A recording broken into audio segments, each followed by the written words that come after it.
Hey guys, welcome to another episode of Do It Yourself Plumbing with Tom. I'm your host, Tom Markham. Today we're going to be talking about changing out a Pro 45 fill valve. Fluidmaster pretty much has a corner on the market. This is the best fill valve out there. It's kind of the most universal one that they have. What we got in there is an old Fluidmaster right now, and it should be pretty simple for us today. All we're going to be using is a razor blade, a pair of channel locks, and a Phillips head screwdriver, and a small bucket just to catch some of the water after we turn off the water supply. So to start out, what we're going to do is turn off the water supply. Now that one was a little bit hard to crank over. Sometimes yours are going to seize up, and what you might have to do is take your channel locks and just go about halfway with them, and sometimes you just need to give them a little bit of wiggle just to get them to start moving. Once they move, then you can turn them down relatively easy. And what we're going to do is turn this one down completely, and that one should be off now. So when we flush the toilet, that's going to flush out, the flapper opened up, all the water dumped out of the toilet tank, and we have no more water coming from our fill valve anymore. So the water supply is shut off. So to start changing out this Fluidmaster fill valve, what we're going to do at this point is we're going to leave our bucket over here, and we're also going to take our rag. We'll fold it up on this one just to kind of keep it as dry as possible. But when we take our supply line off here, which is just a small white nut on this one, it's a flexible stainless steel supply line. When we take this supply line off, we're going to get a little bit of water that's left residual in the line itself. So this one's only hand tightened on. It wasn't tightened on that hard. So I will take that off. And the whole reason for the bucket is we still have a little bit of water left in the tank, and that's because where the flapper goes, there's probably about a ½ inch of water that's consistently sits in your tank, and that's why on this toilet itself you see a lot of iron that sits in there, and that's because it'll never flush out. But let's start taking off our fill valve. So what we'll do with our channel locks, there's only one little nut underneath the toilet tank here that actually you have to unscrew, and I'll open this one up so that I can show you exactly what I'm talking about. And it actually kind of illustrates it right on the picture for you. But this is actually the float on in your toilet tank that actually controls your water level. So when that goes down, it engages the toilet to stick on, and as soon as that float lifts up and satisfies, that's when the water will stop. So this is the nut that I'm talking about underneath the toilet, just so you can see it. And what it does is this sits inside the toilet tank, and then this comes up from the bottom and screws up on there. So this is the nut that we're taking off, and then this will be the actual rubber washer that sits inside the toilet and makes your seal, your watertight seal. So to start out, we will remove that nut on the old Fluidmaster fill valve. And what we do, we're gonna crank it towards the wall, just about a quarter turn or so. And so now it's kind of hand loose, and what we can do is move our supply line out of the way so that we can get our bucket in there.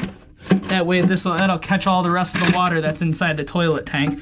And I start unscrewing that, and as I start unscrewing that, we're gonna get a little bit of water that starts going into that bucket. So I just kind of start unscrewing it a little bit more, a little bit more, a little bit more, and then once I got it really loose,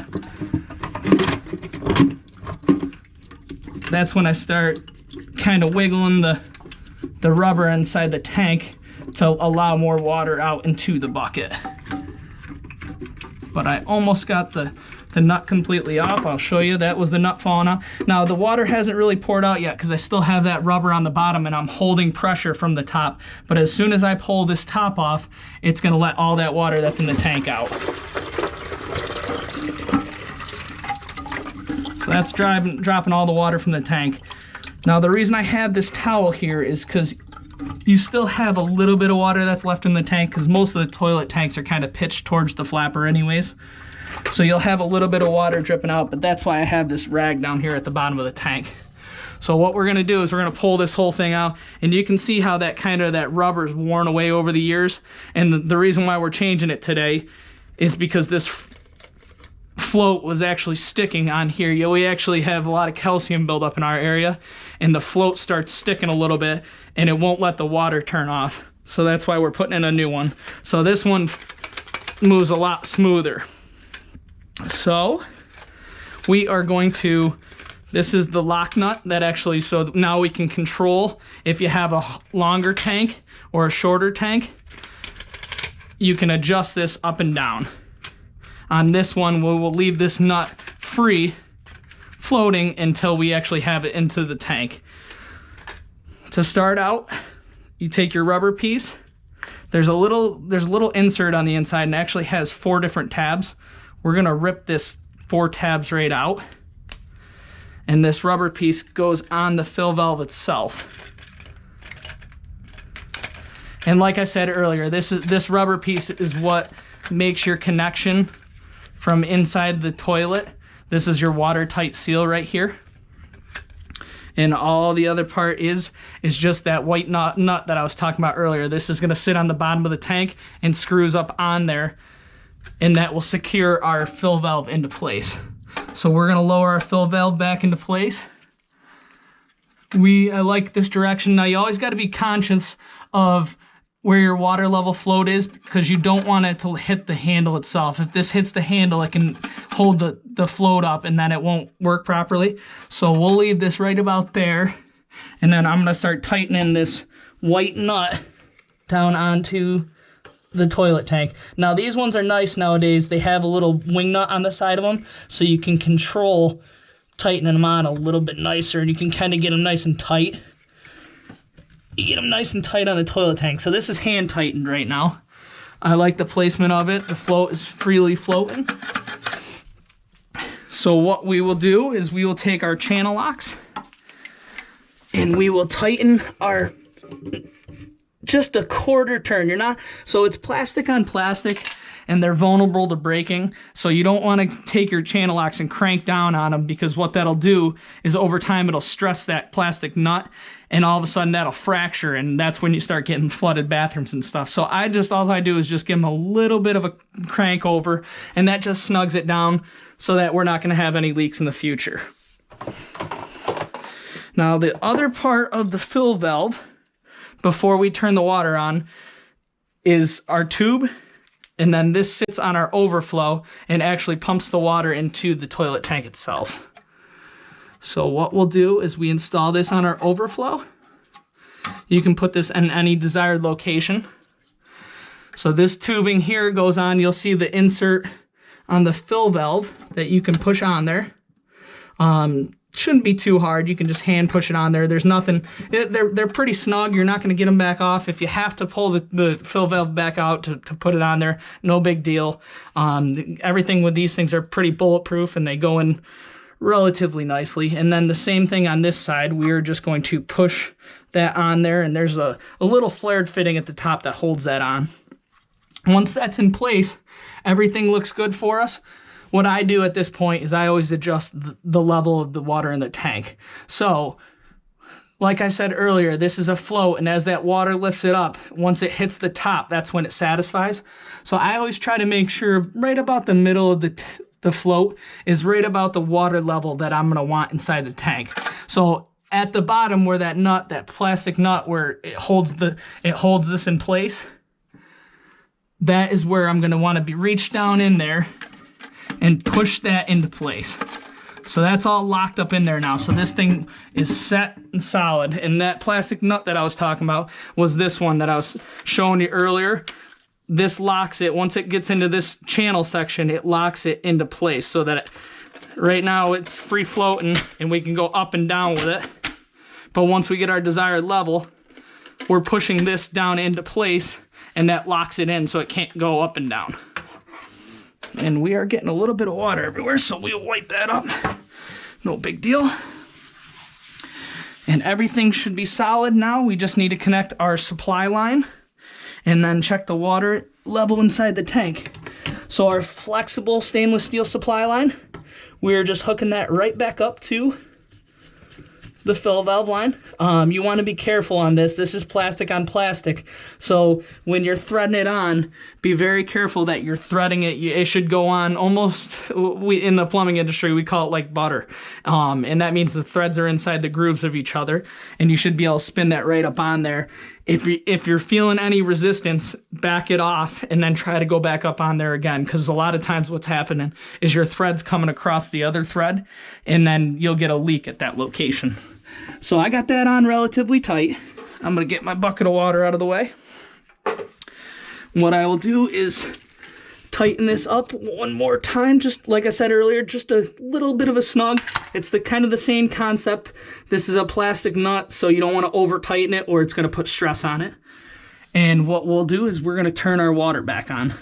Now, in the trades, we turn it all the way open on the old shutoffs. Now, some of them are quarter turn nowadays, but this style, we open them all the way, and then we take them down just a touch. And what that'll do is in the future, it'll make it much easier to turn on and off in the future, because it won't get seized up. So we'll let this fill up in the back of the toilet tank here. And then we will adjust our water level and we should be all set. So now it's filling up in the back of the tank. You see the water coming through this location right here. And as it starts filling, it's going to start getting close to the float. But as it starts filling, it's going to push this float up to the top, and you'll actually hear the water stop. So I'm controlling that now, and I'm holding it up to the top. But as I let that back down, it's going to engage the water back on.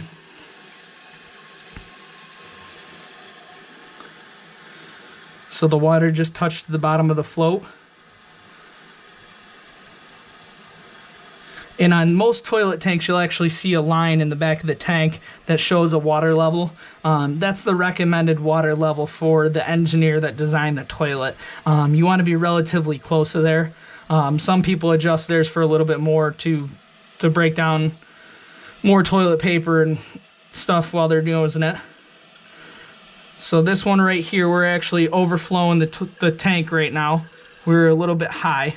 So what we will do is we're actually going to spin this water level tank counterclockwise, and what that's going to do is that's going to lower our water level. So we will flush the tank just a touch. And now, so we did about a half flush, so that'll start filling it back up. And then, like I said, if you have to increase it, you turn it to the right clockwise, and that'll actually increase and bring the flow up higher, and that'll put more water in the tank. Like I said, you want to kind of be around where the level where it was pre-existing.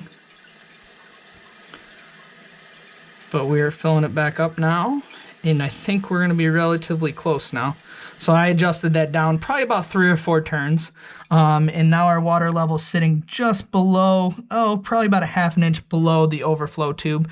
So like I said earlier, you can adjust it up. I just did a quarter turn to the right, quarter turn to the right, and that'll bring it up just a little bit more. But this toilet should have ample enough water to flush the toilet when used. So we'll wait for that to stop off, and that looks about perfect. Thank you guys for watching another episode of Do It Yourself Plumbing with Tom. If you have any other questions, just leave them down in the comment area, and I'll be more than happy to help you guys out. And if you guys have any other plumbing issues in your house that you want to send me pictures, feel free to shoot me a message on YouTube and let me know, and maybe I'll make a YouTube video about how to fix your problem inside your house. Thanks for watching. Feel free to like and subscribe, and watch the next video. Thanks, guys.